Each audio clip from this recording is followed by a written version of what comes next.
C-814, the Kandahar hijack. December 24th, 1999, a time when the world was glowing with the joy of Christmas. Airports were crowded, families were reuniting, and celebrations filled the air. But at 30,000 feet above the ground, something unimaginable was about to unfold. A flight that was meant to last just 90 minutes would turn into a 7-day nightmare. This was Indian Airlines Flight IC-8114. The journey began in the Kathmandu Valley, surrounded by the silent majesty of the Himalayas.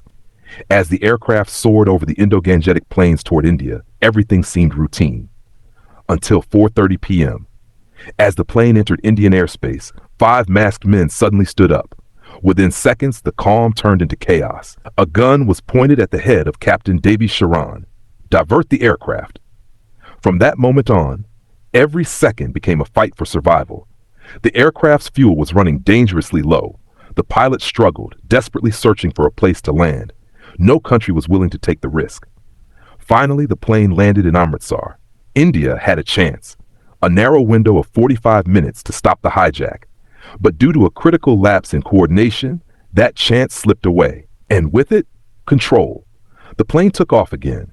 From Amritsar to Lahore, from Lahore to Dubai, the aircraft crossed borders through the dark of night. Then came the moment that shook an entire nation. In Dubai, the hijackers revealed their brutality. A 25-year-old passenger, Rupin Katyal, was murdered. It was no longer just a hijacking, it was terror. Finally, the plane landed in Kandahar, Afghanistan, then under Taliban control. The aircraft stood isolated on the runway, surrounded by armed fighters. Inside, fear suffocated every passenger. No proper food, no clean air, no certainty of survival. For 7 long days, that plane became a flying prison. Then came the demands.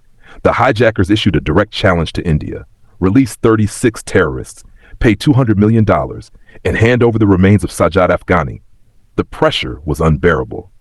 Back in Delhi, families of the passengers cried, protested, and waited in agony. The government faced an impossible decision: stand firm against terrorism or save 180 innocent lives. In the end, humanity prevailed, but at a cost. After intense negotiations, India agreed to release 3 terrorists: Mushtaq Ahmed Zargar, Ahmed Omar Saeed Sheikh, and Maulana Masood Azhar. On December 31st, 1999, External Affairs Minister Jaswant Singh personally escorted them to Kandahar. The hostages were finally freed. India had brought its people home.